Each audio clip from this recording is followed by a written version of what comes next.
So I'm back again today with a less crinkly shirt, the same messy hair, but a portfolio which has gone up quite a bit over the past 24 hours. And my plan for the 2026 ISA maxing out may not actually be ruined after all. So this is my Trading 212 Invest account, and as you can see over the past 24 hours, it is up by almost £400. Now if I scroll down and show you my single investment, this is in the Invesco Nasdaq 100, which is actually still down by quite a bit, but yesterday it was down by £800, still down overall by 1.76% or 379%. Now in this video, I wanted to talk about the current state of the stock market overall, especially the American markets, what happened yesterday, and if there is enough confidence to believe, at least for myself, that my Invesco Nasdaq 100 shares are going to recover by the time it's April so that I don't miss out on my ISA boat. As always, these videos will not be possible without Trading 212, so if you would like to sign up to Trading 212 and receive a free fractional share worth up to £100, all you have to do is to follow the link in the description box down below. Alternatively, if you've already signed up to Trading 212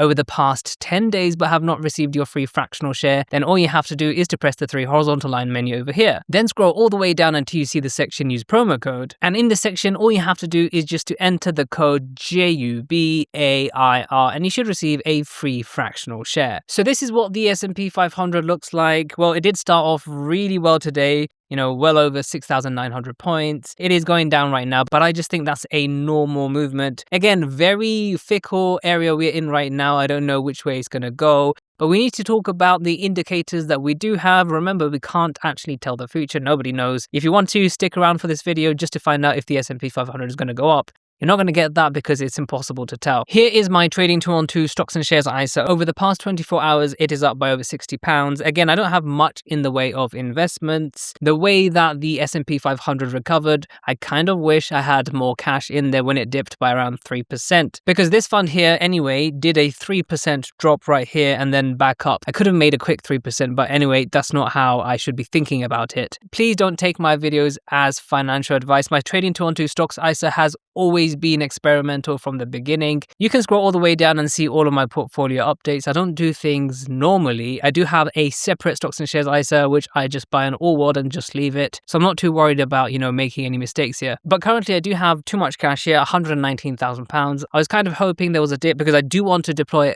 every single penny into stocks because I just don't see the benefit of keeping cash long term. I have had it for quite a bit now. You can see over the past month, my return has been pretty bad, up only by 0.5%. Now, obviously, I'm not just keeping cash. I am buying and selling, something I don't recommend, but I'm more focused on the other Stocks and Shares ISAs that I have outside of Trading 212 and if I could max them out or not. Now, in order to max out my Stocks and Shares ISA, I'm going to have at least £20,000 and not be selling at a loss. Right now, as you can see, as we speak, the Nasdaq 100 is back on its way down. But either way, I'm down by 2% on this and I do not want to take a £433 loss. The one advantage that I do have is that even if April the 6th comes around and the tax year starts, I still do have a full year until the tax gap closes and I'm always 1 year ahead. So let's say April the 6th comes around just like last year and I'm still in a deficit. I'm not going to sell these shares. I'm going to add new money to the Stocks and Shares ISA. And by the time the year ends, if I'm in the profit, I will sell these. That being said, last year I did sell at a loss, but it was only £100 loss and I made up way more than that through capital gains through various different accounts. So it wasn't a big deal anyway. I am willing to take a small loss, but £433,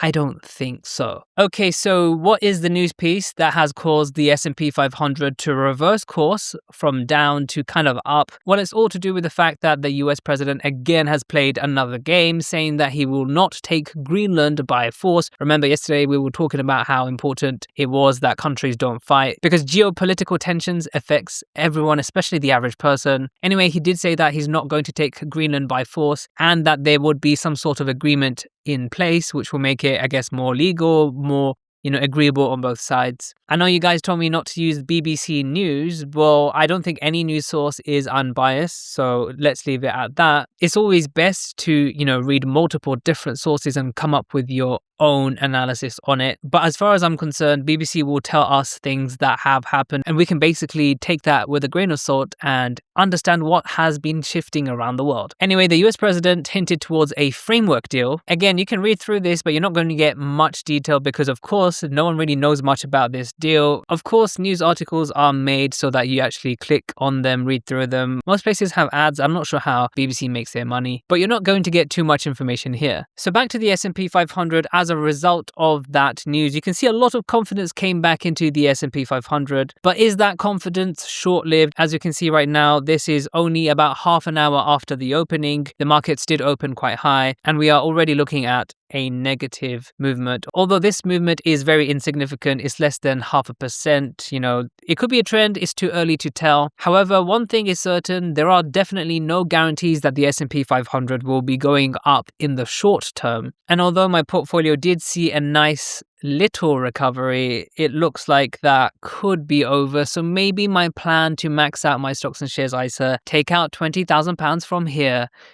is still ruined. So make sure to check out some of my other videos, and I'll see you in the next video.